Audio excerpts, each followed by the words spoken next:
Good morning, Millennial Morticians. Happy Wednesday morning, and thank you so much for joining me for another episode of this incredible podcast. Well, I know you could have chosen to be anywhere, but today you decided to be with us.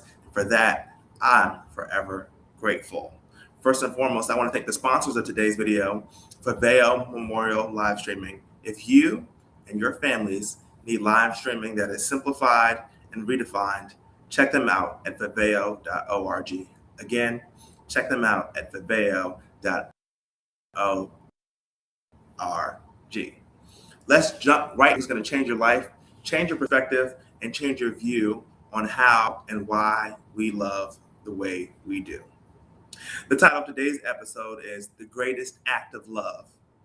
The Greatest Act of Love.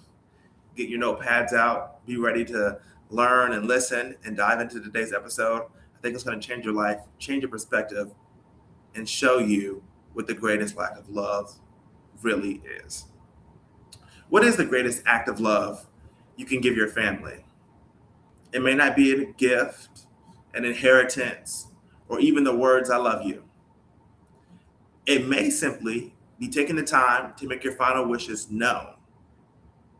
In today's episode, we'll discuss planning ahead.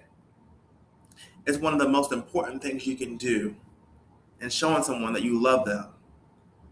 It's the most selfless decision you can make. By having difficult conversations, documenting their wishes, and easing the emotional and financial burden on those you love, you leave behind more than memories. You're giving your family members peace of mind. And as a funeral director, I've seen firsthand what preparation can do for a family. It can make the most difficult days in someone's life fill them with clarity, unity, and it allows the opportunity for them to honor their loved one without having to make the stressful and difficult decisions. See, talking about death and funerals and everything that we do is a very difficult conversation to have. It's not easy for everyone to talk about losing a loved one. But the deepest and most powerful thing you can do is honor their life. And the best way to honor someone's life is through love. We lead with love, we live with love, and now we're going to start honoring loved ones' lives through love. It's a powerful display of affection, being able to put together a plan to say, "I love you so much that even when you're gone, there will be a plan in place, a service in place that reflects your life the best way it should, the best way it could." And we live in a world today where it's sad to say, but we're taking love out of what we do. And sometimes, in some places, we're doing what we do for the wrong reasons, and there's no love in it. And what I've noticed about that is people can feel that it's missing something, that the relationship is missing something, that the interaction is missing something. And that key piece, the key act of what we do, the key act of human nature and us being who we are and doing what we do is love. Love is the most powerful part of funeral services.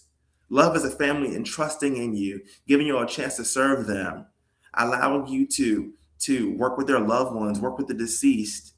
That's trust and love all wrapped into one.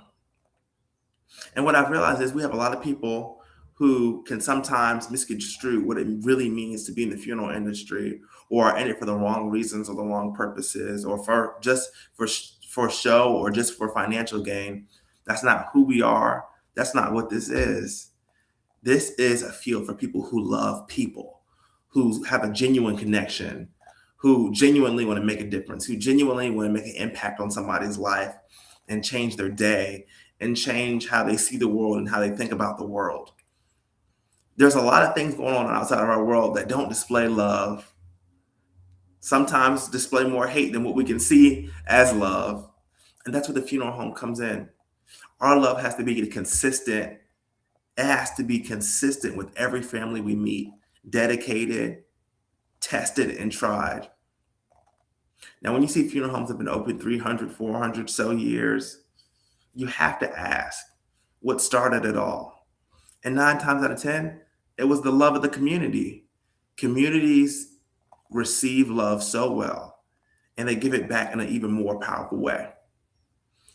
Viewers like you, the Millennial Mortician podcast, more than anything else, more than any conversation we've ever had, more than any adventure we've ever been on together, I want you to understand the power of love.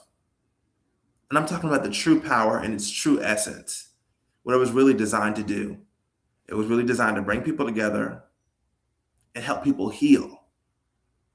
And in funeral homes all across America, we strive to do that and give our best each and every day. Whether we're in a 20-man funeral home or 2-man, it takes love. It takes courage. It takes a team, a network of people who are dedicated to service through all conditions and from all walks of life. So honor your family members, your friends, have the conversations, tell them you love them so much that you should start planning their services, going over some details, getting more information about their life and their story. We have some interesting stories about each other's lives, some things we know, and a lot we'd be surprised we don't know. Today should be the day where you ask the questions. Share the stories with grandma or grandpa or aunts and uncles. Ask the questions. And in those questions, you'll find love and discover new things that you could only imagine to help serve your family, to help honor their life, and help show them the greatest act of love that's humanly possible, honoring them in service. Well, guys, I'm your host, Shaden Folks. This is the Millennial Mortician podcast, a podcast that engraves, I hope it engrave you, your families, and your lives this week and in the weeks that come.